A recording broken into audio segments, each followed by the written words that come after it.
All right, there we go. That was a lot better than what we saw. There was definitely points where it was sloppy. We're not going to act like it was a perfect win. It was close. I was 5-3 over the Washington Capitals, and thank God they finally beat the Washington Capitals because it felt like they were not going to get a single win against them this year with the way that they played in the first game, the way they played in the second game, and I think now they're done playing Washington for the remainder of the year, which is nice. So glad about that because for whatever reason they are giving the Rangers trouble, but thankfully not tonight. And thankfully the Rangers win, and thankfully Pittsburgh ended up losing. So huge 4 points essentially for the Rangers because you maintain that third place spot in the division. Of course, New Jersey, then I think they ended up dropping their game against Tampa, and Carolina ended up winning their game. So it's looking like, again, still it's going to be New Jersey versus the Rangers in round one. So again, things could change, but I'm just saying that that's where the standings are currently right now and where it's shaping up. But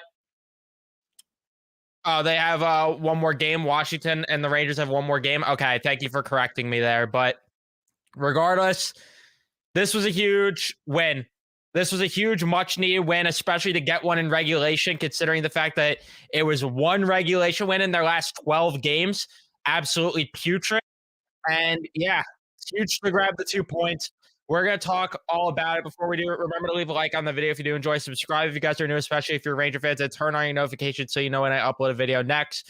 Let's talk about this game because there's a lot that happened in this one. And the first period, the Rangers played probably their best period of the entire season. We're not even going to shortcut it there. They played probably their best period of the entire season. Absolutely unreal performance from them for both sides of the puck. Offensively, dominated. It started off with a Tarasenko set up to Mika Zibanejad for a goal there as he snipes one from the slot.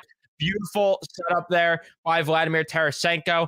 He gets the assist on that. No secondary assist. Rangers go up 1-0 early, and the Rangers were buzzing early. Keandre Miller makes a nice defensive play. The kid line gets a nice shift out there as well. Backstrom then goes off for a high sticking penalty. Rangers got some good looks on that power play. Unfortunately, couldn't convert. And Washington afterwards would tie the game at 1 as Abe Kubel gets a clear look from the faceoff circle and sliced it by Igor, who was screened. And there was just no help from the forwards there playing defense, which was kind of the story of the game. I thought the defensemen were fine tonight.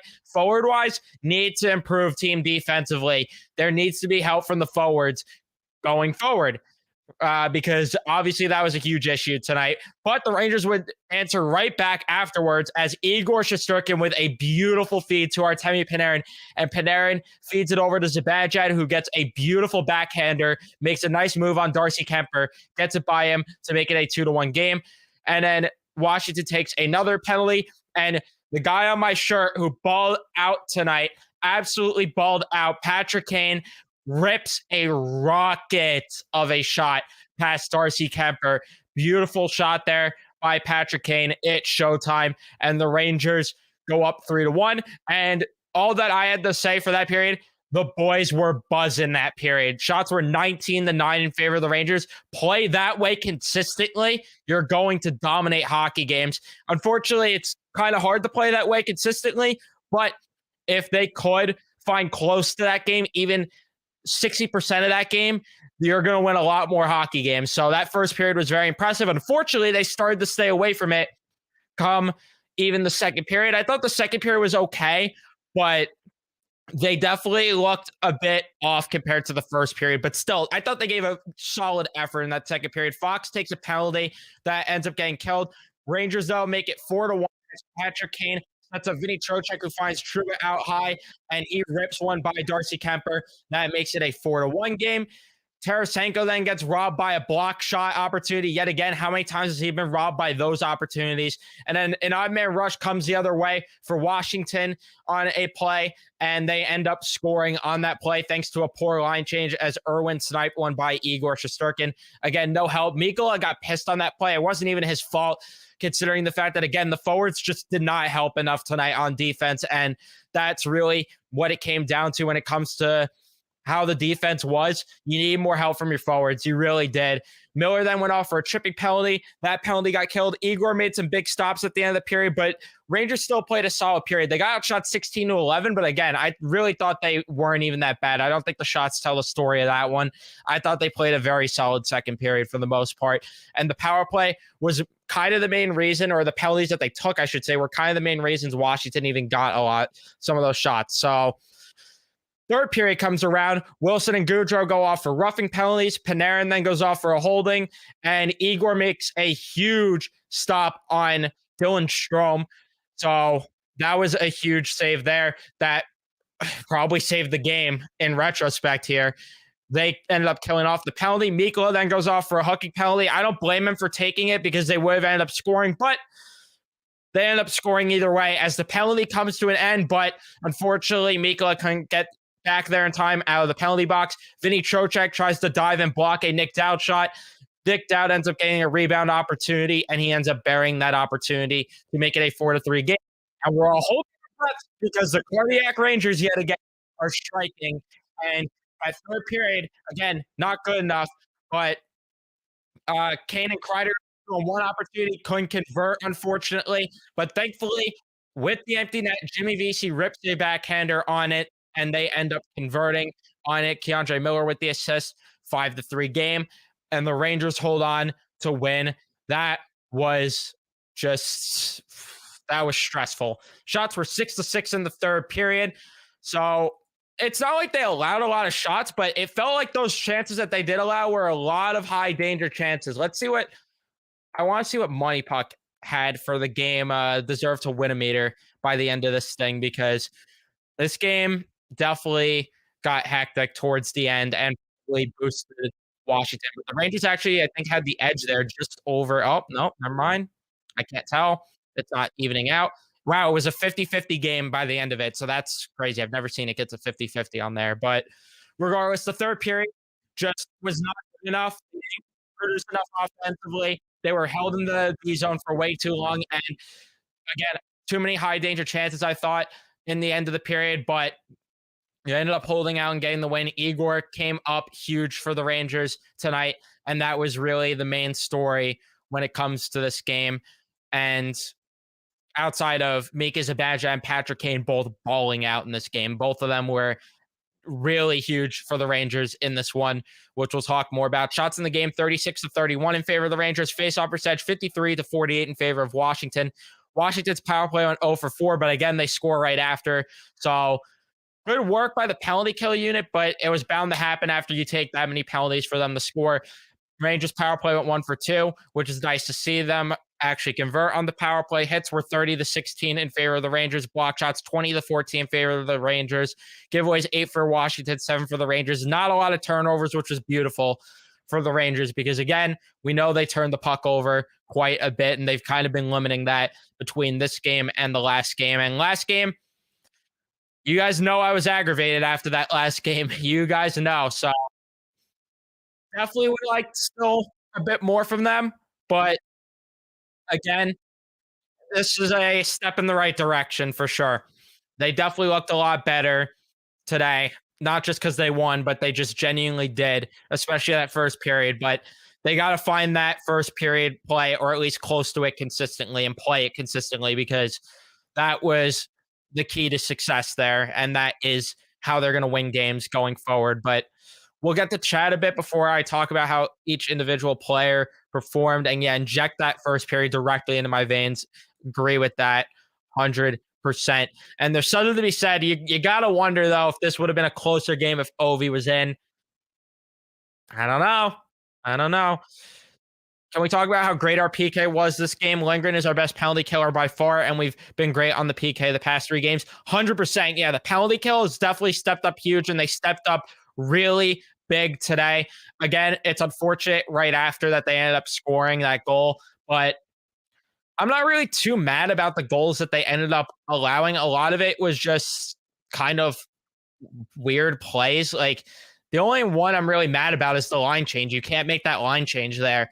Outside of that, the other 2 goals I'm not too mad about.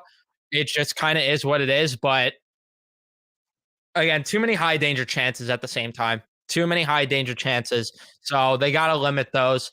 That is for sure. When it comes to how the forward group played, that first line is going to be a weapon for the Rangers going forward if Zibanejad shoots the puck like he did tonight, because 2 goals for him tonight, 5 shots on goal. That's the Mika Zibanejad we desperately need, because he has not been shooting the puck like that recently. And now that he is shooting the puck, you're starting to see his performance actually come together, and you're actually seeing him put the puck in the net. Who would have thought? You shoot the puck, it goes in the back of the net every once in a while, right? I know you guys are probably like obviously you're rolling your eyes at me, but still nice to see Mika Zibanejad have a bounce back game from what we've seen over the past few days, because he is no showed lately. And same goes for Artemi Panarin. He had a way better game. Made it also a very nice defensive play in the third period, late in the third, that kind of went unnoticed, but just wanted to point that out there. So Artemi Panarin with a good game as well. And then Vladimir Tarasenko, definitely with a solid game as well. Very happy with what I saw from him. Would have liked more ice time from him, but that's really about it when it comes to Tarasenko's game. So not too bad there. Not too bad there. But again, you take a lot of penalties, you're going to see less of the ice if you're Vladimir Tarasenko, but it just happens. The second line, they looked pretty good as well. They were on actually, they were -1, which is weird considering they were on the ice for 2 of the goals. So it's weird that they ended up being -1 by the end of this game. But I don't really fault any of that. I mean, Trocheck needs to do better on that penalty kill there. He needs to play that better. But at the same time, the second line still had a solid effort. Vinny Trocheck still with a very solid game. 2 points for him on the night. 3 blocks, 4 hits, which is just really nice to see. And then 50% of the faceoff dot.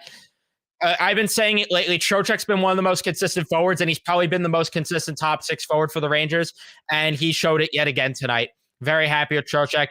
And then Chris Kreider, I still want a bit more. He had 5 shots on goal, but I still want more from him. I want him to put the puck in the back of the net. I want to see him getting in front of the net, because there was one play where Mika Zibanejad had an opportunity on the power play to score there, but Chris Kreider wasn't in front of the net, unfortunately. But very happy still with the second line, because Patrick Kane absolutely balled out tonight. 2 points for him on the night and 6 shots on goal. Very happy with what I saw from Patrick Kane. Very happy with what I saw. And then for the third line, the kid line, they were okay.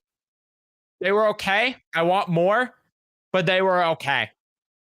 I definitely would like them to get a bit more offense going and for them to put the puck in the back of the net, because they have not found it lately.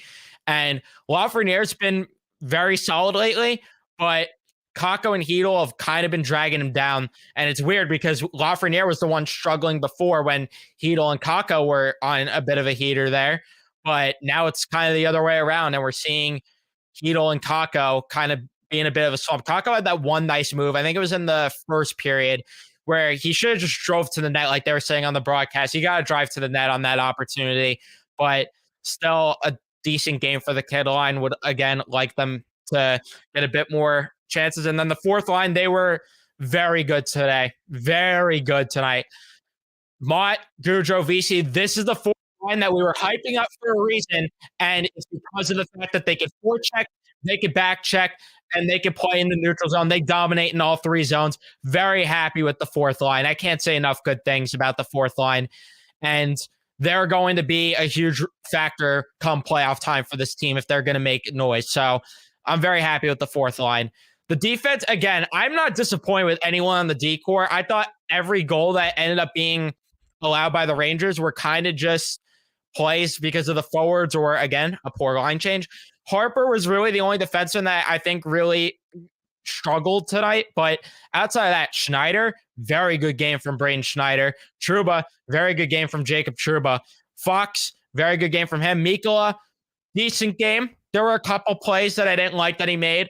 And then Miller had a very solid game as well. That one defensive play that he made, like I mentioned early on in the game, beautiful. And Igor Shesterkin definitely was a huge part of the Rangers win and an underrated part of the win. He made some big saves in the game. Only a 903 save percentage on the night because he didn't face as many shots, but the shots that he did face, a lot of them were a good amount of them in the third, especially where high danger chances. Probably, if I had to guess, at the very least. So yeah, Igor definitely played good enough and played very good, in my opinion, for the Rangers tonight. But let's get the chat and see what you guys have to say about this game.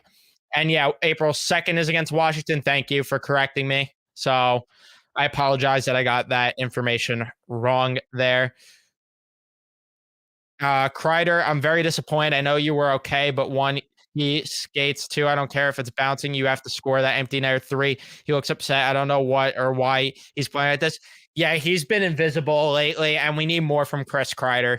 We need more from Kreider, and that would really take this team to another level. Outside of the kid line also stepping up, but again, when your top six is producing the way it is, you're gonna win a lot of games, but again, it would be nice for the secondary scoring to come through here and there.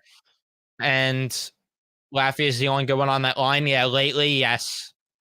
Truba's finding it lately, and he's been awesome. Yeah, I agree. I think, and you guys know how much I absolutely rip the shreds Jake Truba usually, but man, I can't even say a negative thing lately. Let's knock on wood there and hope it continues. But he's been actually very solid lately. So let's hope that continues. Let's hope that continues because if Jacob Truba could actually start to find his game here, we're definitely in a good spot because, man, him and Miller were on for a lot of goals during the season early on, and Truba was brutal. Maybe that injury was really a factor and we downplayed it. But again, I still think if he was actually hurt, he should have sat, but not going to complain about earlier in the season, what happened earlier in the season. So it is what it is. And yes, he did have a huge hit as well. That was nice to see from Truba, uh, having his huge hit as per usual. Uh, I'm sorry, but people just won't simply point out that Chris Kreider is just not that good when he's separated from Mika Zibanejad. Just watch the PK. I agree. I think we need more from Kreider, and that's really the reason the second line's kind of struggling. I'd be interested to see them trying maybe if Kreider continues to slump. I'd really want to see them maybe try Kreider on the third line and then Lafreniere with Kane and Trocheck. If Lafreniere's going to keep this up and Kreider's going to keep playing the way he is, I would try it. I would try it for a game. But yeah, Michael, I wouldn't say a great win, but a good win is a fair way to put it. That's for sure. A good win. And maybe Iceman, maybe, but you can't let that upset you. You gotta still play at your best. You gotta. Team can't play a full 60. Truba and Miller standing around on the third goal. Fox looks hurt. Igor, good game. Too much stick checking. Kreider is invisible. Completely agree with this comment. For the most part, I don't think Truba and Miller standing on that third goal. Again, I don't think it was necessarily their fault as much as it was the forwards. I thought the forwards there, Trocheck in particular, didn't really help out enough. He shouldn't have really dove for that block shot there, considering it was right in front of the net. You got to play the body there and you got to separate him from the puck. But when it comes to them stick checking too much, yes, I do agree with that. You gotta play the body a bit more at times. And I don't know if I'd say Fox was hurt. I thought he played a decent game, but I don't know. That's just me. I think he's just missing. I think it's just him being with Mikkel instead of Lindgren is kind of the issue there. I think he needs Lindgren back. Yeah, agree. The forwards need to help with the back check more. They need to badly. And they still have time to right the ship here. But again, time is ticking. Time is ticking here and quickly. So we're getting close to actually the single digit mark of the season here, which is just crazy because I remember recapping opening night. Like, season's gone way too quick. All good that you haven't been the last few live streams. All good. I appreciate you stopping by whenever you can. If you're busy, you're busy. It is what it is. Everyone has a life. So it is what it is. But I'm gonna wrap things up here. I appreciate all of you guys tuning in, hanging out with me for the night. Really do appreciate it. Rangers' next game is on Thursday tomorrow. For all you Mets fans, I'm going to have the Mets podcast with Nico. So be on the lookout for that if you are a Mets fan. If you're not, well, I don't know what to tell you. But that's going to be it for me. Thank you guys so much for tuning in. Remember to leave a like if you did enjoy. Subscribe if you guys are new, especially if you're Ranger fans. Turn on your notifications so you know when I upload a video next or if I go live. But I will see you guys in the next one. Let's go, Rangers.